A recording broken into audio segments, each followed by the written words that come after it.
Hello and welcome to another episode of TWIML Talk, the podcast where I interview interesting people doing interesting things in machine learning and artificial intelligence. I'm your host, Sam Charrington. This week on the podcast, we're running a series of shows consisting of conversations with some of the impressive speakers from an event called the AI Summit in New York City. The theme of that event and of this series is AI in the enterprise. And I think you'll find this series really interesting in that it includes a mix of both technical and case study-oriented discussions. Now, I won't actually be attending the AI Summit this week because I'm in Long Beach, California, attending the NIPS conference. There are a bunch of TWIML listeners here, and I'm hoping to meet as many of you as possible. And yes, I have stickers. If you're here at NIPS and you're actually listening to podcasts this week, please reach out to me either via the event app, the NIPS event app, where there's a TWIML listeners thread, or via Twitter, where my handle is @SamCharrington. Before we proceed, let's quickly talk about the podcast schedule through the end of the year. If you subscribe to my newsletter, you know that I've been on the road for a couple of weeks now. After this week's series, we've got 2 more series coming before we break for the year, with our last show running on December 22nd. Now, if you're lamenting 2 weeks without your favorite machine learning and AI podcast, trust me, with these 2 series, the first from the Amazon Web Services reInvent Conference and the next one from NIPS, you will have plenty of great content to tide you over until we get started again on January 8th. Thanks to you, 2017 was a great year for the podcast, and we plan to close it out strong. So keep your ears open the next few weeks, and we hope to hear from you. Please note that on Wednesday, December 13th, we'll be holding our last TWIML online meetup of the year. Bring your thoughts on the top machine learning and AI stories of 2017 for our discussion segment. And for our main presentation, Bruno Gonçalves will be presenting the paper Understanding Deep Learning Requires Rethinking Generalization by Shiyuan Zhang from MIT and Google Brain and others. You can find more details and register for the meetup at twimlai.com/meetup. This AI Summit series is brought to you by our friends at IBM Power Systems. IBM Power Systems offers servers designed for mission-critical applications and emerging workloads, including artificial intelligence, machine learning, deep learning, advanced analytics, and high-performance computing. IBM Power Systems benefit from a wide range of open technologies, many stemming from collaboration with fellow Open Power Foundation members, and they're designed to deliver performance efficiently, whether deployed in private, public, or hybrid clouds. To learn more about the IBM Power System AC922 platform for enterprise AI, visit twimlai.com/IBMPower. My guest for this first show in the AI Summit series is Hillery Hunter, IBM Fellow and Director of the Accelerated Cognitive Infrastructure Group at IBM's T.J. Watson Research Center. Hillery and I met a few weeks back in New York City, and I am really glad we were able to get her on the show. Hillery joins us to discuss her team's research into distributed deep learning, which was recently released as the PowerAI Distributed Deep Learning Communication Library, or DDL. In my conversation with Hillery, we discussed the purpose and technical architecture of the DDL, its multi-ring topology, its ability to offer synchronous distributed training of deep learning models, and much more. This is for sure a Nerd Alert pod, especially for the performance and hardware geeks among us. Be sure to post any feedback or questions you may have to the show notes page, which you'll find at twimlai.com/talk/77. And now, on to the show.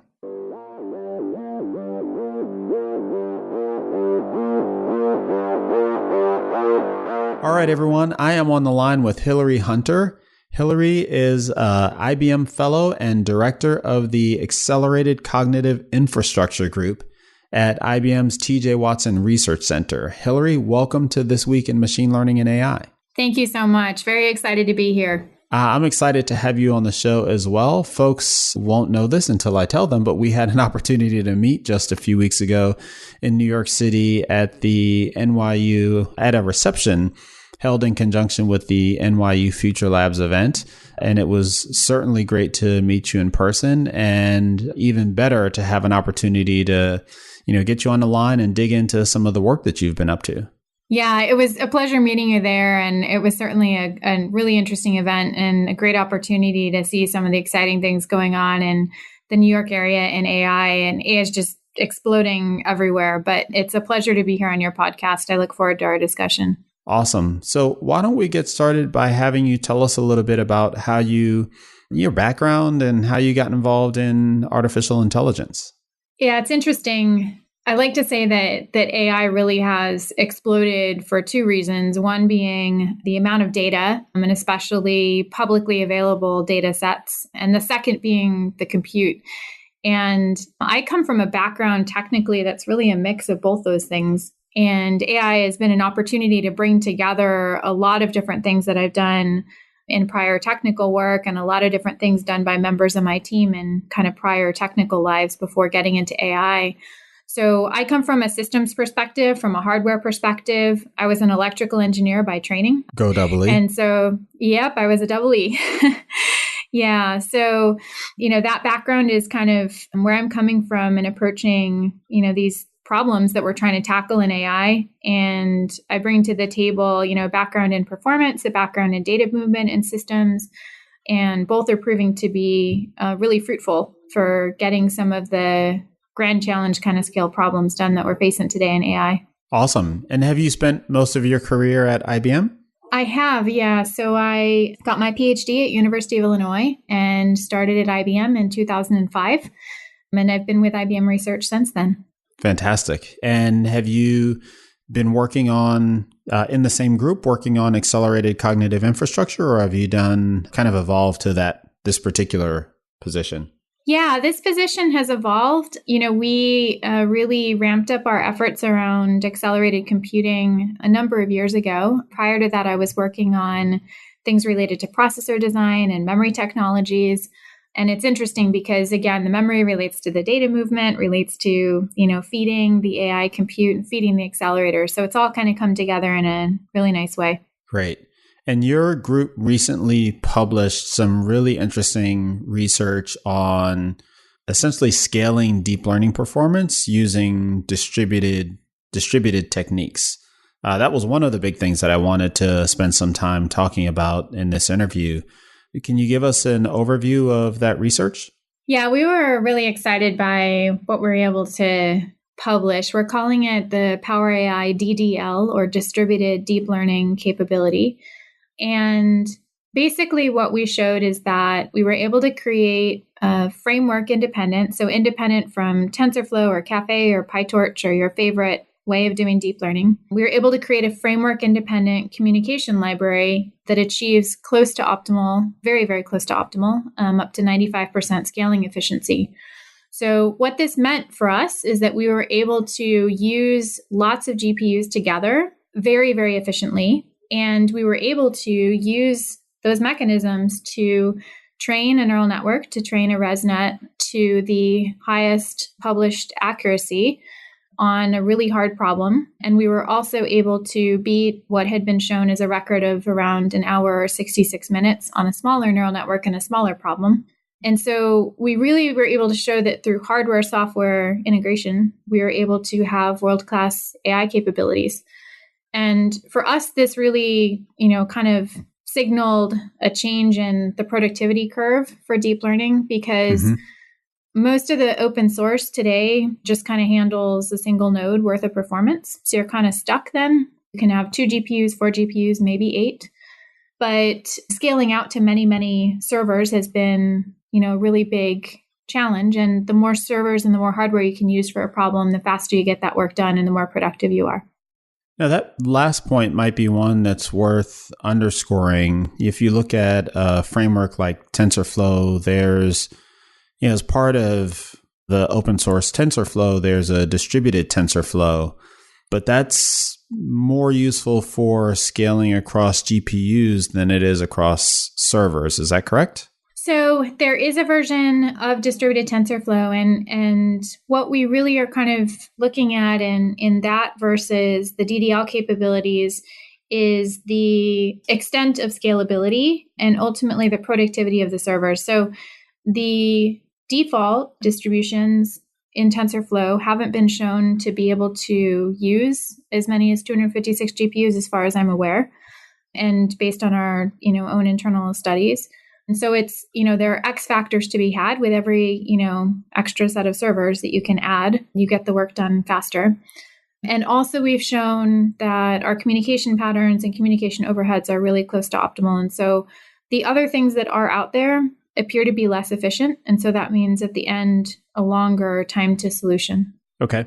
And the 256 GPUs that you are running was across how many systems? Yeah, so we ran across 64 servers, and we were using the Pascal P100 GPUs. The work that we did was right on the cusp of Volta coming out as the very latest GPUs. And I like to always kind of describe, why this is a hard problem, because the GPUs are so fast that they all learn very quickly. And so if you think of there being 256 kind of learners in the system, the hard part is keeping everybody synced up. And that process of keeping them synced up, it's really critical that be done with as low latency of a communication as possible. And that's really the core of the technology that we showed is that the communication time is really, really low. And that enables you then to do fully synchronous training, meaning everyone is updating everyone else with all the information that's being learned. All the weights are, being updated as they should after every batch. And that means at the end that you're doing a type of deep learning that, as opposed to asynchronous, where they're kind of occasionally updating each other in order to lower the communication overhead, when you're able to do fully synchronous, you're able to kind of keep everything moving forward a little bit more predictably, and you're able to get a higher accuracy result at the end in general. Okay. In introducing this, you said it's called PowerAI DDL. For those who aren't familiar with PowerAI, what is PowerAI, and to what extent are the results that you demonstrated here tied to that PowerAI architecture? Yeah, so for us, this is very much an effort of hardware and software co-design. PowerAI runs on the IBM SC822LC servers. S822LC servers. And those servers have 2 power processors, and they have 4 GPUs, and everything is connected by doubled up NVLinks. So NVIDIA has this high bandwidth interconnect capability, and we have that high bandwidth connectivity, not just between the GPUs, but also back to the host processor. And so that provides extra performance in moving data and moving weight updates and everything in the system. And our communication library also leverages all of that bandwidth to its max and to its full potential. And so when we, talk about this whole space of deep learning and what we're doing from a systems perspective and with things like DDL, we're talking about, matching the software to fully utilize the hardware capabilities. And for us, this is also a storyline around collaboration between our research division that I actually report in and our product division, our development division, because we were able to actually put this code base out for IBM customers to try, download and try themselves, try DDL on their servers or on the cloud, at the same time that we made the publication and the announcement of our leadership deep learning capabilities using this framework. So PowerAI it's a download and go set of distributions of frameworks that run on our accelerated servers. And we now have the distributed deep learning capabilities available there as well for customers to try themselves.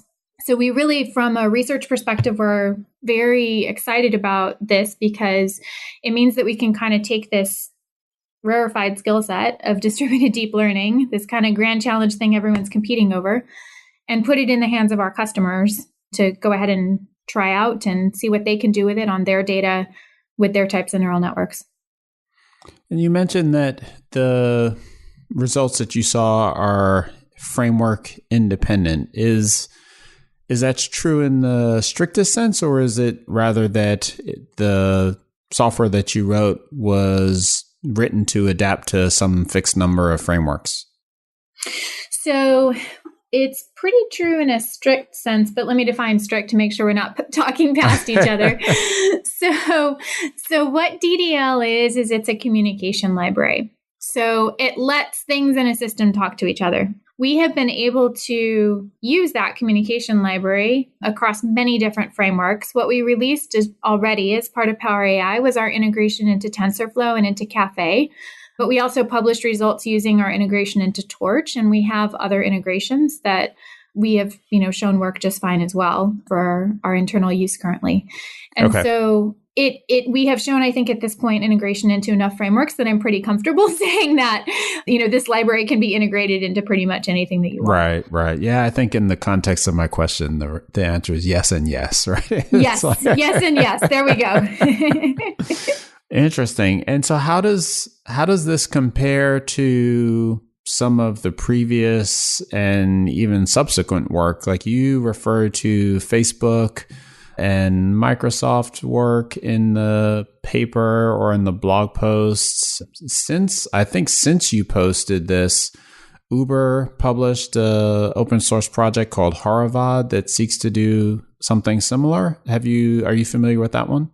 Yeah, I am. And that's obviously a great result that they put out there. And we love seeing all the different efforts that are going on in this space because it really is such an important area for productivity. The Haravad team showed a great set of scaling experiments with their integration essentially of an MPI. It was open MPI, right. Mm-hmm. MPI reduce and the nickel libraries into TensorFlow. Mm-hmm. We do believe that our communication topologies are a bit better than what is there. And so the net scaling efficiency will be better. And we look forward to being able to talk about that in a little bit more concrete detail pretty soon here.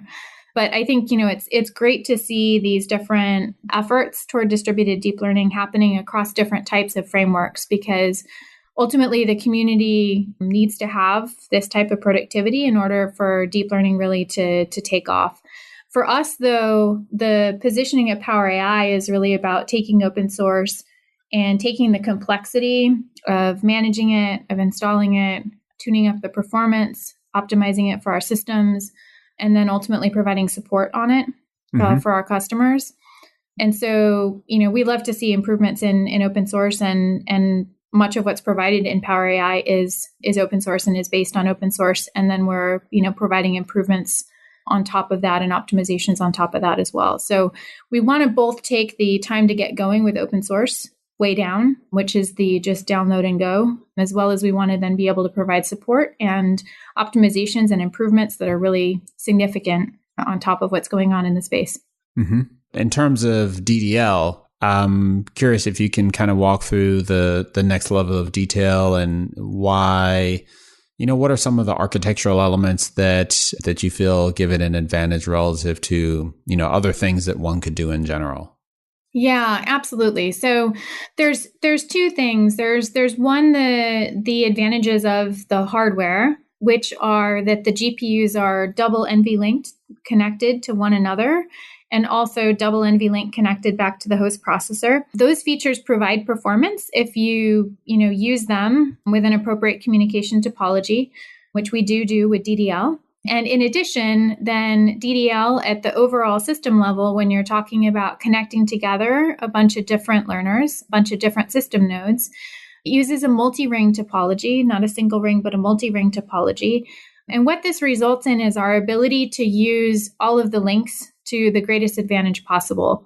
If you do a naive mapping onto a system, or if you have a system with, PCIe interconnect, there are going to be bottlenecks. What we do is kind of maneuver around the bottlenecks, and we use all the different bandwidth. So the bandwidth between the GPUs, the bandwidth on a node, the bandwidth getting out to the network, et cetera. We use those to their best possible efficiency.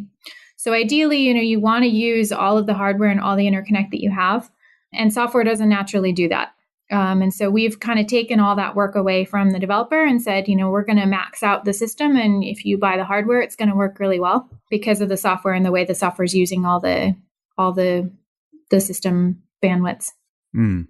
When you talk about these rings, where in the system architecture do they exist? Are these at the interconnect level? Or are they in memory? Are they someplace else? So these are all within the different interconnects of the system.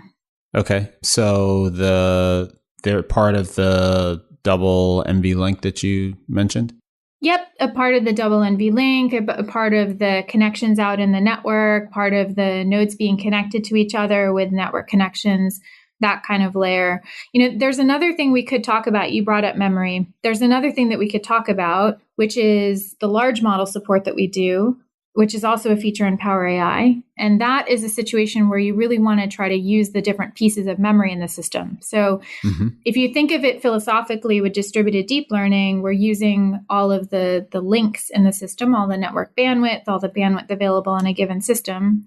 With large memory support, we're providing an out-of-core capability, meaning a capability of accessing other resources, other memory in the system, greater than just what the GPU has all by itself. And the way to think about that is, if I have a system, the GPU has a small amount of memory, today about 16 gigabytes, but the host processor has a lot more memory, 128 gigabytes or 256 or up to a terabyte these days, right?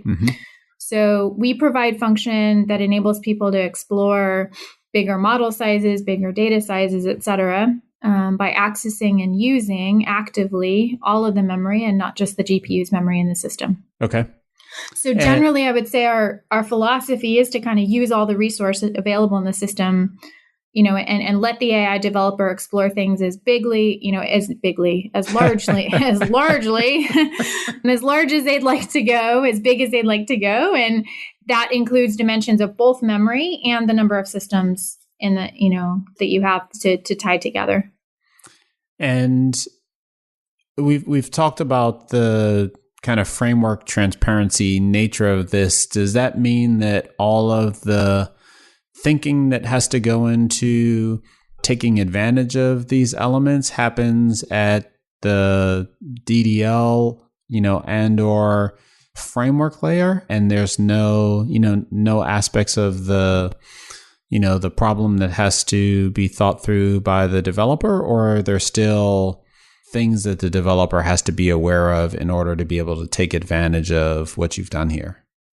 Yeah, it's such an important point in productivity, right? Because you can run as fast as possible, but if you're going to sit there for multiple days scratching your head trying to figure out how to run fast, it doesn't do anybody any good, right? So one of the decisions that we made when we did the integration, for example, into TensorFlow was to leverage the SLIM library, which is a library that kind of creates the capability to run a particular neural network. So in that case, we have hidden the DDL capabilities completely from the developer, and they just have to use SLIM.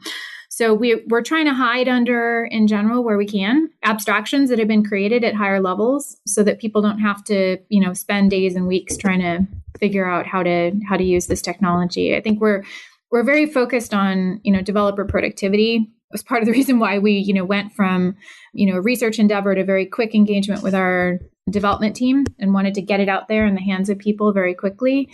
And why we're focused on speed, because speed, this is one of the very few areas of computing today where people sit around waiting for days, to develop the capability. It's really kind of crazy. So we want to go from days down to hours, and we want to, get people there as quickly as possible through download and go, and then also through use of some of these higher level abstractions like SLIM. Okay. Yeah, one of the critiques, I guess, of some deep learning work is that, you hear it described as kind of overfitting on ImageNet, and you reference ImageNet in your results as well. Do you, what gives you confidence that these results will be generally applicable beyond, a specific, data set and problem? Yeah, it's a great thing to talk about, because it gets to why we are so passionate about the key thing here being that we were showing the capabilities, what you can do with the framework, only that's the only thing that it does, right? So as you start to look at other classes of neural networks, the kind of computation to communication balance changes.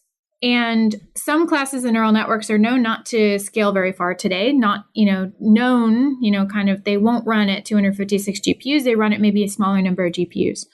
So what we see, though, is that if you're using the type of really close to optimal communication methods that we have, that no matter what the kind of inherent capability of that neural network to scale is going to be, we're going to guarantee that you get, out to as much scale as is possible. So if you're using a suboptimal communication method, maybe you can only get to 8 or 10 GPUs for other classes of neural networks. We're going to push that number up by getting the communication latency to be as absolutely short as possible. So, in our view, this is really about, whatever the current state is of a neural network and the scientific understanding of it and the ability to scale. We're going to push that out and get that training done faster. Awesome. So what other things are you working on in your group? Yeah, so I mentioned the large model support, which is something that, again, like I said, comes from the same perspective of wanting to use the available system resource and not just sort of offloading work to a GPU and being constrained by what that provides. So we want to go multi-GPU, we want to go multi-system, and we also want to be able to leverage all of the capability of a system, the full system's memory capacity. We are, in general, along those lines, also looking at acceleration in the machine learning space. We have some work that we've, published and shown some really great results on algorithms that are a bit more chatty between the GPU and the CPU and how they leverage that NVLink capability, that fat bandwidth pipe of communication between the CPU and GPU, and how they kind of get in and out of memory and use the larger capability of the CPU memory. And so those are a couple of different examples, but we're really trying to kind of use the system to the max of its capability and tackle problems faster and enable people to explore problems that are larger. What's an example or some examples of, particularly chatty machine learning tasks or libraries? Yeah, so in general, things like nearest neighbor computations, word-to-vec technology or GLOVE, things that are used in semantic analysis. Those are a couple of different types of non very deep neural network kind of things. Mm-hmm. And the chattiness relates to in those network architectures, kind of the way that state needs to be shuffled around. Yeah, so it relates to how state is to be shuffled around, but it also relates to how quickly the compute happens and how quickly the GPU needs to be supplied with more data, for example. So that's another big component in it. The faster the compute on the GPU happens, the more likely it is that you need to be feeding it data more quickly. And getting that data fed to it more quickly can help it just kind of be brick-walled in its execution time and not sitting around waiting for, the next data to get to it. And short of actually profiling the execution of your training jobs, how do you develop an intuition for what's going to be chatty? Like it's doesn't sound like it's just the depth of the network, and the deeper it is, the harder it is, or is it, or are there other, or is it width? Is it something else? Is it kind of, memory features? Are there things that, you can look for to get a sense for the kind of the chattiness of your network architecture? We like to talk about kind of the algebra of how deep learning happens, or the pipeline stages. And we look at, how much data is needed in order to start a computation on the GPU. How long does it take to move that data from, the storage and then into the GPU? And then how long does the GPU take to to compute? How long does the GPU take to compute? And then how long does it take to communicate results, either back to the CPU or back to other GPUs? So those are kind of the canonical pieces. And so we look at, how much compute is there and how long will that take? And then we look at how much data has to be moved. And we look at those as clear, kind of pipeline stages or phases of the overall work you're trying to get done. But it sounds like those are, again, kind of empirical observations of a training task, as opposed to, being able to look at a picture of a network and tell by some characteristic of the network that, oh, this is probably going to be, chatty, and this kind of technology will apply well. Yeah, I mean, it's a good question. I mean, I think that we do have the ability to estimate pretty well based on, the characteristics of the neural network in a static sense. I think it's definitely a mix of observation and the empirical characteristics. But, in general, from looking at the neural network, you should be able to figure out the, volume of data, for example, that needs to be moved to do weight updates, how many nodes are in it and all that other kind of stuff. And there is, some, you have to figure out what the mini batch sizes are that are appropriate for that. So it's probably, I guess, it's probably a mix of some things that can be determined, but then other things that you have to know what the training characteristics of that are. And some of that is still somewhat experimental today.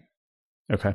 Awesome. So what are you, when you think about this kind of work and all of the, you're working on it, there are other folks working on it. Like, what do you see as the impact overall, of it? And, what's the time frame? Do you have a kind of a crystal ball vision around, how this, impacts the way folks develop deep learning models? Yeah. It's interesting because I think that there's been a lot of, concern, as you mentioned, that, folks are overfitting ImageNet. And the question really is the rate and pace that deep learning will take off on other types of data. I mean, it's been proven as highly successful for image and speech, but we're seeing so many other use cases happen. We're seeing use cases across, risk and fraud and predictions and forecasting and lots of different areas that, to some extent, the same thing is happening where there are classical machine learning techniques that are being subsumed by the capabilities and sort of the ease of use of deep learning. And the thing that excites me in this capability conversation around DDL is the thought that with this type of speed up, that we will see those fields and those use cases develop much more quickly, because with a more productive system and a more productive hardware and software solution, people will be able to discover and explore their data and define the right models for those data sets more quickly, right? So if you are able to get through more of your data more quickly and you are able to churn through more models and get to higher accuracy on these new types of outcomes that you're looking for around, like I said, risk and fraud and predictions and forecasting and those things, then those fields will develop and mature, and those use cases will develop mature that much more quickly, right? And so, this as an inflection point in kind of the rate and pace of enterprises ultimately, to apply deep learning and increase their confidence in it and increase the accuracy in things that aren't just images and speech is ultimately what we're really excited about. And again, that goes back to why we wanted to get it out into the hands of customers, because as a productivity enabler, and we hope that it'll change that rate and pace of, adoption of these techniques and of productivity of data scientist teams working on their own data sets.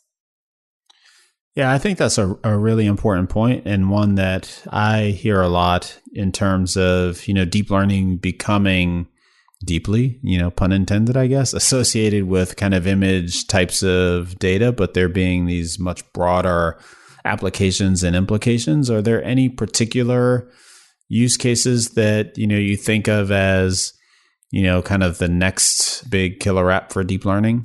I think it's hard to necessarily forecast the next big killer app. I mean, I would say that, we're seeing more than you might imagine use cases across enterprise environments of even speech and image, because people want to be able to interact with us in a more natural way and such. So I would say that, kind of two things. One, the speech and image, I think, is taking off in other industries that have other data types, but that want to use more natural interaction capabilities and such.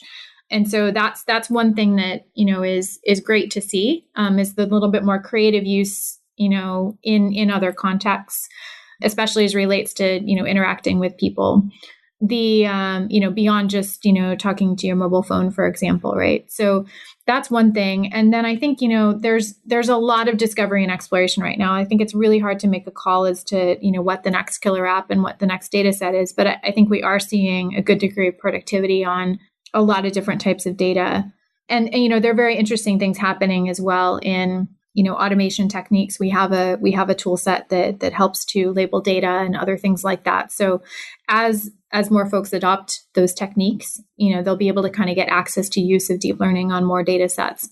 So as we use automation and tool sets like we have in AI Vision to enable more quick labeling of data, then, that really should also, help accelerate the rate at which people enter into these new spaces. The tool set you mentioned that helps with data annotation, is that open source? It's not open source, but it's also available through the PowerAI frameworks, and folks can try it on the Nimbix cloud. They have the PowerAI stuff available there. So yeah, that's available for people to try. Yeah, it seems like that is also, that clearly comes up constantly in these kind of conversations. And, when I think about the full life cycle of, these AI deep learning development projects, there's certainly a lot of emphasis on the deep learning framework and the model development and training. But, there's a much broader set of activities that has to take place, and we're just starting to see projects come on, open source projects come online to provide, a broader platform for handling all that. Like the data annotation is one big area, kind of model lifecycle and versioning and, production performance management and tracking is another, whole set of areas. Yeah. Any thoughts on how all this stuff evolves? Yeah, I think that this is about maturity of the field of deep learning, and it's about, people moving past just fully labeled public data sets that they, get online, right? And so I think, the overall topic of management of, what models are being done, when, where, and how, overall life cycle, integration with various data sources, all those kind of things are what we see as being necessary from an enterprise environment perspective, because people will be, wanting to improve the AI specific to their use cases and specific to their data. So we have a good number of IBM tool sets out there today. Again, folks can try them, but the data science experience is a really nice Jupyter Notebooks-based environment that has a lot of the features we just discussed. We also have other tool sets that are available that help with, data integration from various sources through our Spectrum family, for example. And then within PowerAI, we have that integrated as well with the data science experience, the DSX that I just mentioned. And we have additional capabilities that include the, sort of clicker data scientist type capabilities, including your own data labeling and choosing your models and, starting with some default models, other things like that. So we see these things, that you mentioned as, absolutely essential to do, kind of more mature deep learning, which is, going beyond, just the, the fully labeled data sets that we have in the public domain. Right. And certainly enterprises need to get there in terms of maturity. Perhaps to kind of wrap things up, any words for enterprises that are earlier on in the cycle and just getting started? Yeah, I think that one of the things that I always like to try to clarify in these discussions is that, our intention in showing distributed deep learning capabilities at 256 GPUs was to show the capability of what you can get if you do hardware and software optimization, to show the flexibility across frameworks of what we had created, et cetera, and put it in people's hands. But everything that we did was done with kind of that enterprise consumer in mind, knowing that many, may also be early in their journey. And so the DDL environment supports any number of nodes, any number of systems that someone would like to use it on. It supports different types of networks. You don't have to use what we published our results on. And so, what we really want to do is to kind of start with where people are at, start with the data volume that they have, start with the neural network capabilities that they have, and provide that ability to grow over time, as they hit that stride of productivity, of really figuring out how they want to do their deep learning and they want to apply it to the rest of their data sets. As they discover new areas within their enterprise that they want to apply deep learning and replace classical techniques, perhaps they can grow out, they can scale out their deep learning environment, add more systems to it, and still get that, kind of productivity. So I think, that's always kind of important to point out, because it's not just the taking the really long, days-long jobs down to hours through use of a huge system.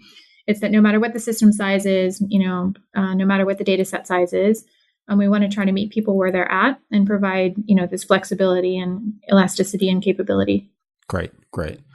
Well, Hillary, thank you so much. I really appreciate you taking the time to chat with us. I learned a ton about what you're doing with DDL, and I'm looking forward to following the effort. It was a pleasure talking to you. Thanks so much for the opportunity. All right, everyone, that's our show for today. Thanks so much for listening and for your continued feedback and support. For more information on Hillary or any of the topics covered in this episode, head on over to twimlai.com/talk/77. To follow along with this AI Summit series, visit twimlai.com/AI Summit. Of course, you're encouraged to send along your feedback or questions to us by leaving a comment right on the show notes page or via Twitter to @twimlai or @SamCharrington. Thanks again to IBM Power for their support of this series. For more about the IBM Power Systems platform for enterprise AI, visit twimlai.com/IBM Power. Thanks once again for listening, and catch you next time.